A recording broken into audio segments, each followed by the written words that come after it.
Hello watch enthusiasts! Now today I'd like to speak about vintage watches in my monthly instalment of the best value vintage watches on the market. Because there's a heck of a lot on the market in terms of vintage watches, but each month a few interesting pieces come up and a few interesting versions and models seem to be doing particularly well in terms of options for buying.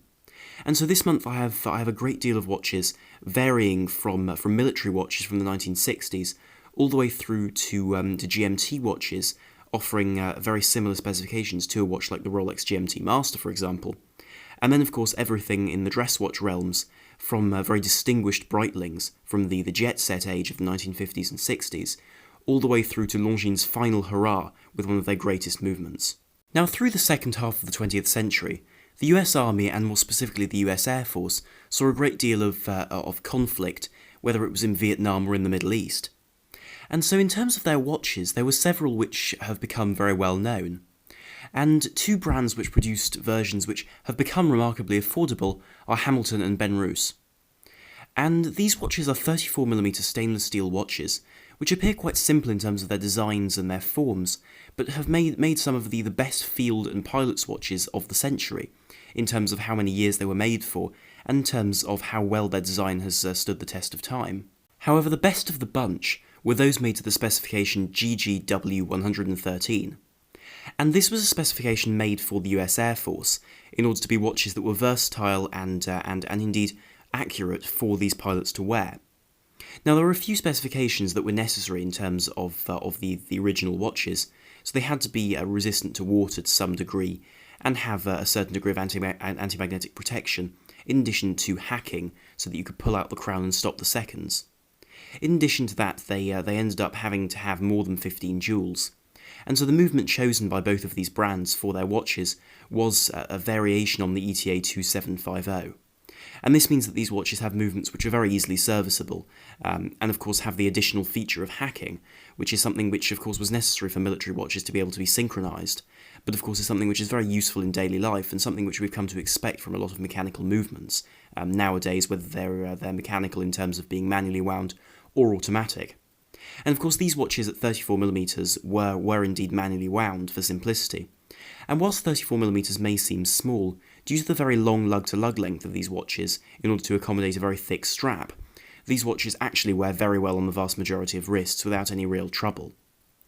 And one thing to be noted with these watches is that they are purely made for function. So in terms of their dials, one sees these large numerals in both standard and military time, and then of course this tooth thing around the edge of the dial, which matches the luminescence on the hands in tritium. On top of this dial came an acrylic crystal, and the acrylic crystals were produced with this dome in them as per the standard then, and give a wonderful vintage style to these watches, despite the fact that they actually weren't made that long ago in terms of vintage watches,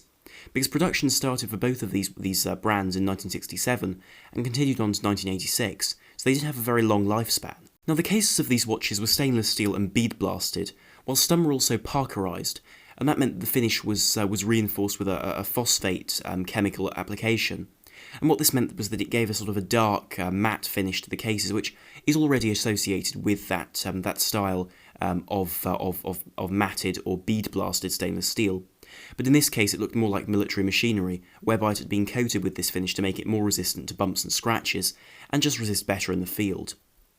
And the reason why I've suggested this watch rather than the troop alternatives is because it's generally agreed that the Air Force models were produced to tighter accuracy tolerances and were generally better quality, and so as a result make more reasonable watches to be worn on a regular basis nowadays.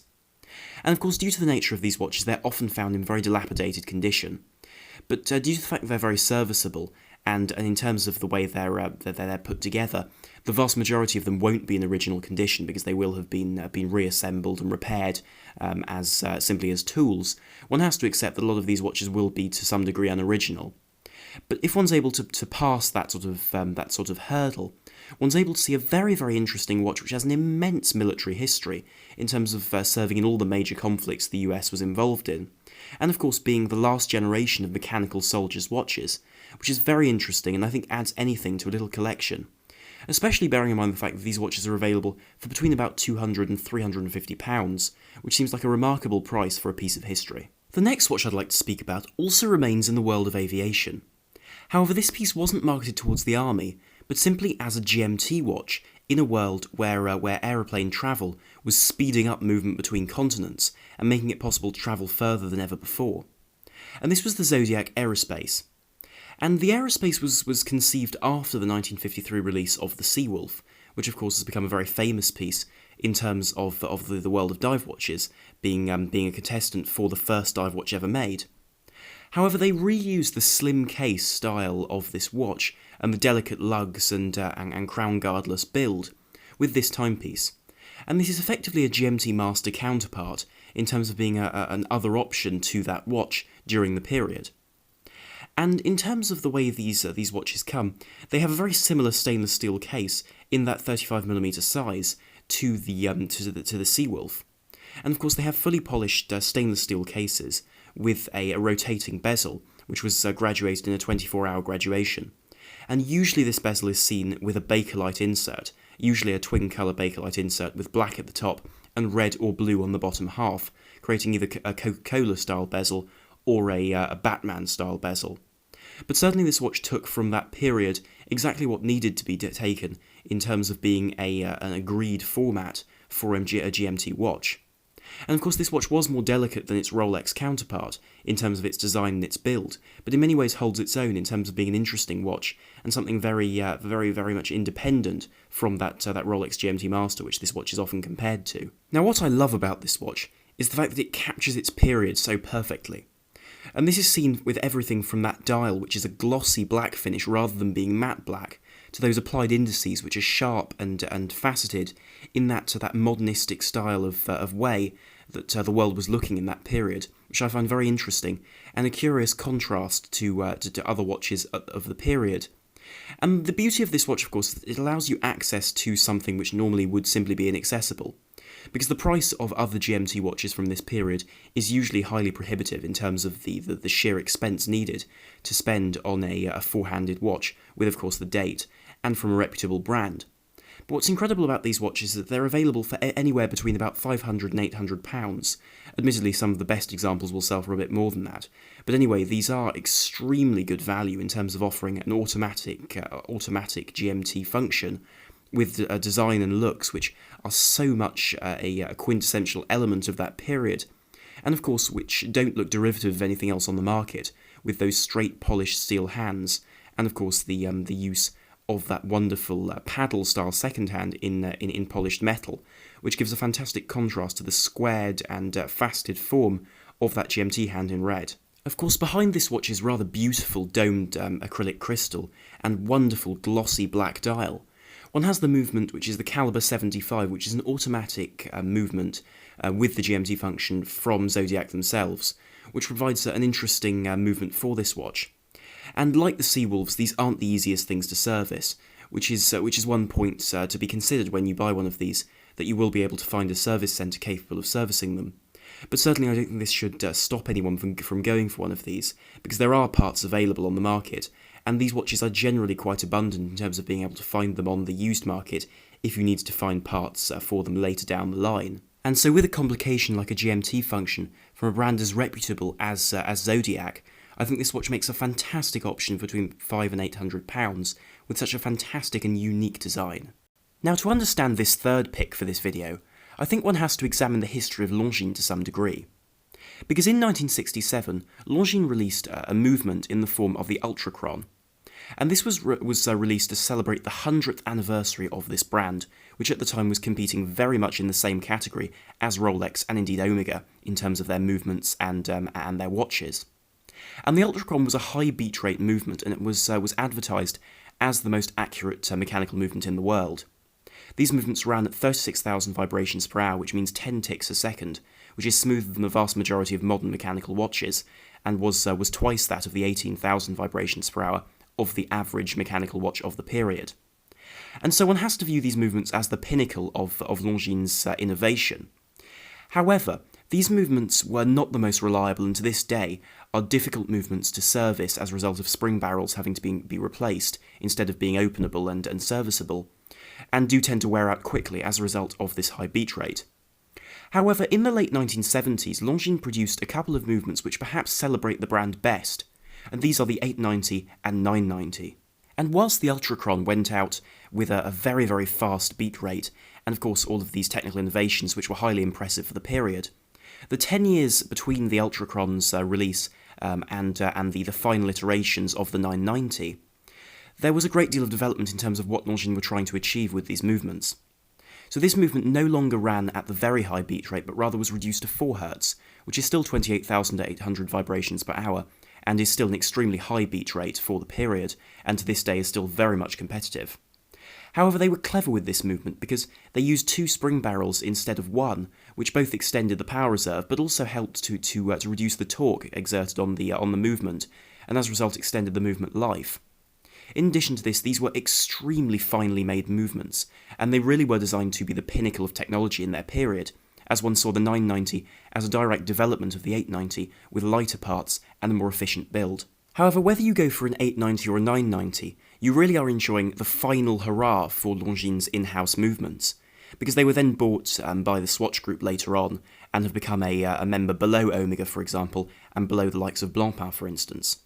So they no longer really compete in the same way and use a great deal of ETA movements, though of course these are no bad thing in terms of being very serviceable, but they don't quite have the character and the charm, and indeed the technical innovation they used to have. Now in terms of the cases these watches and movements come in, there's a great variety for the buyer. They come in everything from more simple dress watch cases which are perhaps more tasteful and timeless, all the way through to extremely 70s styles of designs, with squared off cases, integrated bracelets, brushed finishes, and sunburst blue dials, which are somewhat reminiscent of watches like, for instance, the Audemars Piguet Royal Oak. So for those who like that sort of watch, these could be quite an interesting option, albeit not derivative, but still of that same period. And the prices for these beautifully finished watches with phenomenally well-finished movements is highly variable. One sees prices starting at about £400 for more damaged models, or models simply that aren't as desirable in terms of their design, and then they go up to about £1,000 for the most fantastically well-preserved models, or indeed pieces which are particularly different or difficult to find in terms of their cases, their dials, or indeed simply their combination of different parts and features. But whichever version you choose to go for, you really can enjoy a phenomenally well-made movement with beautiful finishing, and in a case which really was world-class and designed to compete with the very best of the other luxury brands. And so here one's able to see something really very different, which, whilst I have no problem with modern Longines, in fact I like a great deal of their watches very, very much, and I like their way of doing things. Sadly, because they are within that Swatch Group hierarchy, they won't be able to compete with Omega, and so as a result it's unlikely they will be able to produce movements of this calibre again, giving you a real slice of wonderful history. The next watch I'd like to speak about captures the essence of the 1950s and 1960s jet set era, because this is the original Breitling Transocean. And whilst Breitling was very much known for its technical watches in the forms, for example, of the Chronomat and the Navitimer, it mustn't be ignored the fact that the Transocean played a very major role into the world of the luxury travel which was so prevalent in that period with the emergence of the jet age. And of course these were not to be technical watches for the pilot, for example, but for the luxurious life of a traveller, a travelling businessman, for example, in that typical image of travelling luxury of that period, with the images that one sees of individuals being able to travel great distances in great comfort like never before.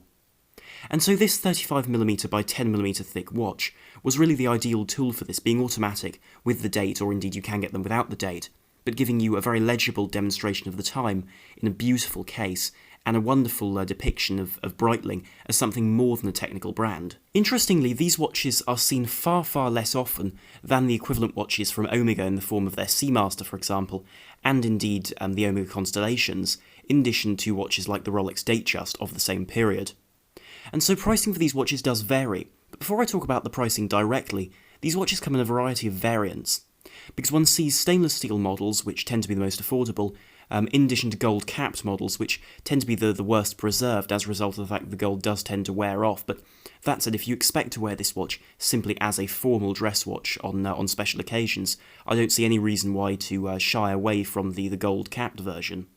And then if you go up to a higher price range, there are solid gold variants available. Now these do come at a much higher price range as a result of the price and value of the gold within them,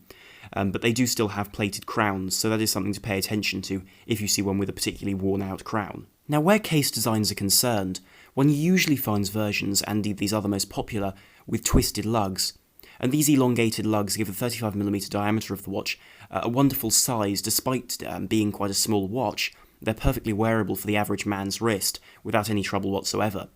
And of course one has to accept that these watches do wear smaller, but that's part of the charm these watches have. There are also versions which have shorter lugs and more rounded styles of cases, and these tend to be seen far less often as a result of the fact they're not as popular models, but are nonetheless beautiful designs, and something a bit different if you want a Transocean, but you don't want one which looks like a modern Transocean, rather you want one which is far more of a unique product.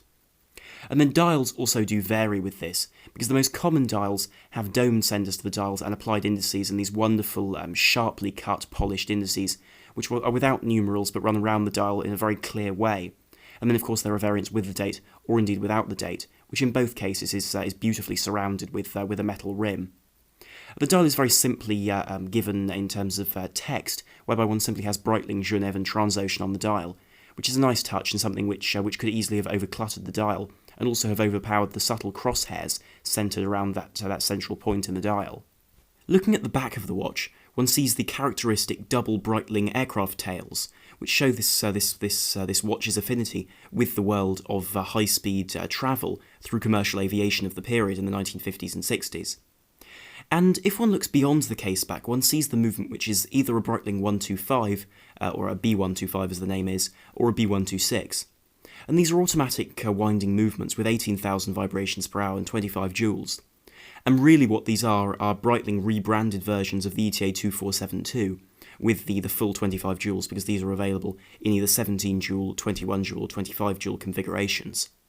And so in this case one gets the best of those ETAs, and whilst it's not a particularly rare movement, it's one which should be very, very easily serviced, which is a real pleasure when owning a vintage watch, when, especially with more exotic calibers, it can be very expensive and very time-consuming to service them, where one will have no such problem with this timepiece. In terms of the prices for these watches, I'll aim the price I give primarily on the grounds of the steel and the gold-capped versions, because the solid gold versions tend to be much more expensive and far more difficult to find, and when one does find one, the price range is terribly erratic due to the fact that they aren't terribly common. So one sees some go for £3,000 and some go for £6,000, so it's far more variable. But if you're looking at a stainless steel version, or indeed a gold-capped version, you will be looking at between £800 and about £1,500, which I think is a very good deal for one of these watches, whilst, of course, the value is defined by the condition, and one can find some very well-preserved models in some very beautiful conditions. The final watch I'd like to speak about is the Omega Seamaster Chronostop. And this is often mistaken for the Omega Genève Chronostops, when in fact these are quite different watches in terms of their cases, the variations of them, and the way their movements are prepared. Because the Omega Seamaster Chronostop is quite an interesting piece from the perspective of the fact that it was from Omega's middle-range line, but also their toughest line in terms of their resilience to the elements. And so this is why I think that these Seamaster Chronostops make some of the best everyday wear vintage Omegas, because they're quite resistant to the elements if you have them resealed and re-prepared in that way, but also they have very robust movements and have a very legible dial layout. Now if one looks at the case first of all, one sees a sunburst brushed case, which is a beautiful look as a result of the wonderful cuts down the edge of the case in the form of these polished bevels. And one does have to look around for versions of these cases which haven't been over-polished that would remove these lines, but generally these watches had a much less tough life than the equivalent Speedmaster, and so as a result tend to be in better condition. Now the case is a very modern size at 41mm by 47mm from lug to lug, with a 13mm thickness to the top of that beautiful domed acrylic crystal, which houses of course the dial and the internal bezel. Because these watches came with a variety of different bezels available, bearing in mind the fact that these were designed to be far more sporting watches than the equivalent Genève or Constellation model. Now inside this watch is the caliber 865, and this is a variation on the 861, which was of course the movement which replaced the 321 in the Speedmaster Professional and was used in a great deal of the space missions. However, in this case it doesn't have anything other than a chronograph second hand. There are no subdials fitted to this watch. So in terms of your timekeeping, you simply have the hours and the minutes, and then that orange second hand is used via the pusher just past the 2 o'clock position. And how this works is that you press the pusher once, and the second hand begins, so it runs around the dial at the standard rate. However, if you want to measure a time, you will have to pay attention, because of course there is no minute counter, so it'll only count seconds. Then if you want to stop and reset the second hand, you have to press that pusher again, but don't release it, because the moment you release it, it'll shoot back to 12 o'clock and reset. So it's very much something for a quick and an easy use of a chronograph without having the clutter of an extra chronograph function on the dial. Now, aside from that, this does control a great deal about the bezels, because the bezels available in this watch were quite varied, but the ones which one sees most often are the tachymeter bezels.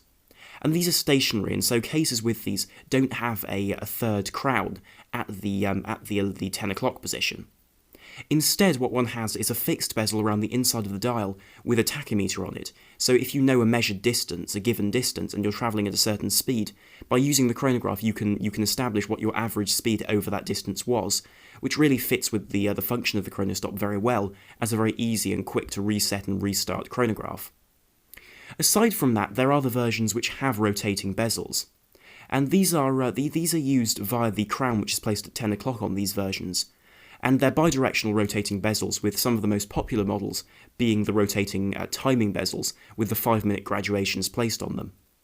Otherwise, one sees versions with GMT bezels, so one can track a second time zone, and more rare versions are, for example, the yachting bezels, which allow you to have a countdown bezel, which are particularly difficult to come across, but can be very attractive pieces if you can get hold of one. However, the step up from the Genève watches to these Seamaster Chronostops is most obvious in the dials, which have wonderful styles of dished dials, where the edge of the dial moves up and out, away from the centre of the dial, and of course with all that orange on the dial, these are reminiscent of those Ultraman Speedmasters which have become so popular recently, and of course with Omega's re-release of that watch as their Speedy Tuesday watch. But aside from that, one has the typical 1970s Omega hands, which appear taken over from watches like, for example, the Mark series of Speedmasters. And in addition to that, this watch does have 120 metre water resistance if you have it resealed and pressure tested, which is a great feature on this watch, which means actually you don't have to worry about getting it wet once you've had it resealed, which is a great thing to have on a vintage watch, and it's great to not have to worry about this. And so overall, these make remarkably good watches for the £1,000 to £2,000 mark, and whilst this price bracket is very varied and quite wide, the condition of the watch does define it, as well as where the watch is from and its service history. But suffice to say that these make wonderful options for someone who enjoys vintage sports watches, but doesn't want to extend into the very expensive realms of vintage chronographs, which can be so expensive when compared to three-hand models, where one doesn't have this problem with this timepiece. And so I'll conclude the video here, but do tell me in the comments down below what you thought of this Omega, and indeed all the other watches in the video, in terms of which versions were particularly interesting to you, whether it was the military models for the US Air Force, the wonderfully glamorous Transocean, the functional aerospace, or indeed that very clever Longines. And so if you did enjoy the video, then please do like, share and subscribe to help the channel and to be able to enjoy more content here in future. So thank you very much for watching. This is Armand the Watch Guy, out.